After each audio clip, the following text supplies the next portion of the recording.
রাসূল সাল্লাল্লাহু আলাইহি ওয়াসাল্লাম বলেন, যে ব্যক্তি একদিনে 100 বার এই দোয়াটি পাঠ করবে, তার জন্য 10টি গোলাম মুক্ত করে দেওয়ার সওয়াব তার নামায়ামলে লেখা হবে এবং 100টি গুনাহ মাফ করা হবে এবং 100টি নেকি লেখা হবে তার নামা, এবং ওই দিনের সন্ধ্যা পর্যন্ত শয়তানের হাত থেকে বেঁচে থাকার জন্য রক্ষা কবচ হবে।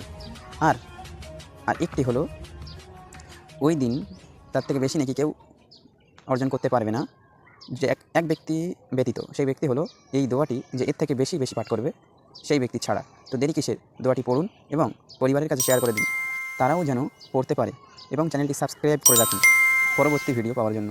দোয়াটি আমি পাঠ করে শোনাচ্ছি। দোয়াটি হলো, লা ইলাহা ইল্লাল্লাহু ওয়াহদাহু লা শারীকা লাহু লাহুল মুলক ওয়া লাহুল হামদু ওয়া হুয়া আলা কুল্লি শাইইন কাদির। ভিডিওটি যত পারেন আপনার পরিবারের কাছে শেয়ার করে দিন, তারাও আপনার মতো নেকি অর্জন করার সুযোগ পাক।